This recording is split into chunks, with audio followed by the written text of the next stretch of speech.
dadaanan ngayon bilang tao ay naranasan po niya. Sa Bible po, mababasa po natin na si Kristo, si Jesus ay umiyak. Okay? Siya din po ay nagdalamhati. Pinsan po niya si John the Baptist. Nung namatay po si John the Baptist, siya din po ay nalungkot. Siya din po ay umiyak. Siya din po ay nagdalamhati. So mga kaibigan, mga kapatid, mga kamag-anak po, okay? Totoo po, may pagdadalamhati sa oras na ito. Pero makikita po natin sa Bible, mula sa kanyang mga salita, na kung merong nagko-comfort, kung merong magbibigay sa atin ng encouraging words, yun po ay ang Panginoong Jesus. Dahil naranasan po niya ang sakit na nararanasan natin ngayon. Okay? Napakaganda po ng sinabi ni Madel. Okay? Huwag na po tayong malungkot. Although nandun natural, nandun yung pagdadalamhati. Pero maging masaya po tayo sa kalalagayan po ni Ina, knowing na siya po ay kumilala kay Kristo bilang Diyos sa tagapagligtas at naniniwala po ang immediate family, sila Ate Tess. Maarugain niya, hindi niya kami pipinanbayaan. Kitang-kita ko yung paghihirap niya nung kami maliit pa, tinaguyod niya kami. Kaya mahal na mahal ko po ang aking ina. Kaya, ina, mahal na mahal ka namin. Muli po, maraming salamat po sa lahat ng nakiramay at tumulong sa amin. Yun lang po. Salamat po. Awitin po natin ang huling awitin ngayong hapon bago po natin i-commit or itagubilin ang lupang katawan ni Ina at ilagay sa kanyang huling handungan. Awitin po natin ang ating huling awitin. Heaven of Rest.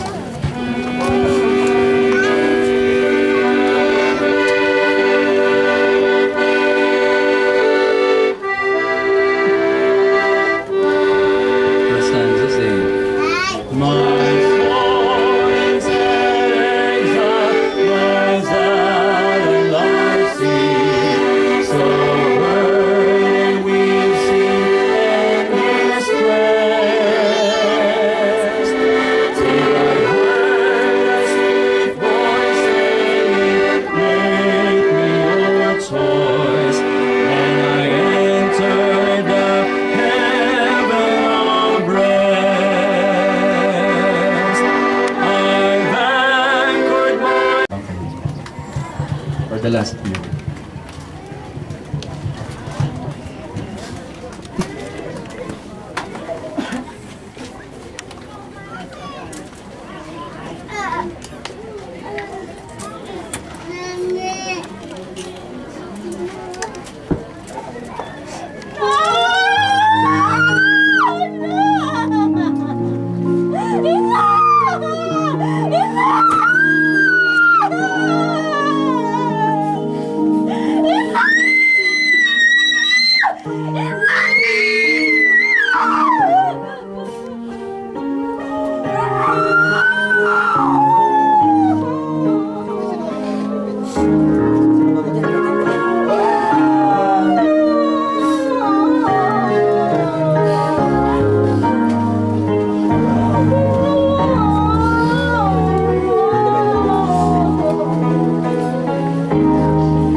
Maaari na po kayong lumapit para po masilayan natin ating mahal na yumao.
Dahan lang ah.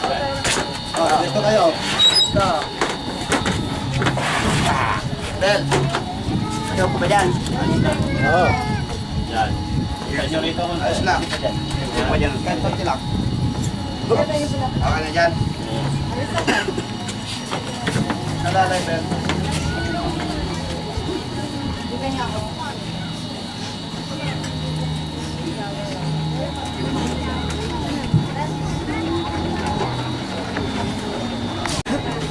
Oh, bata, wag kayo hindi ba sa mama?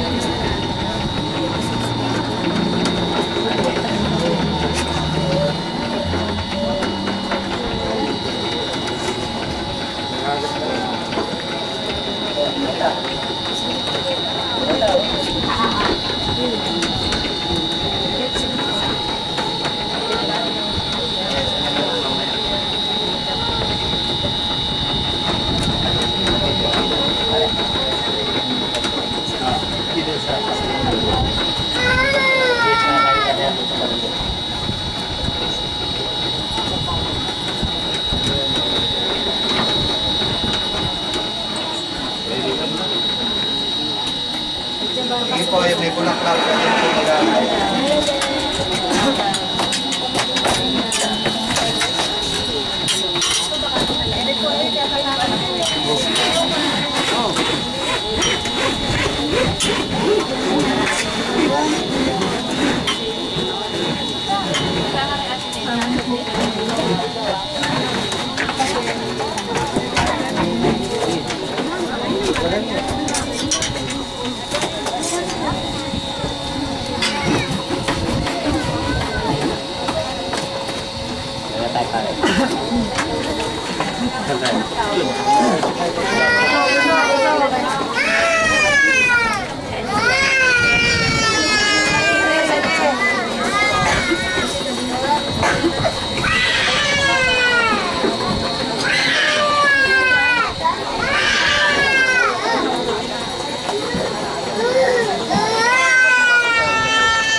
Practice na ba kayo?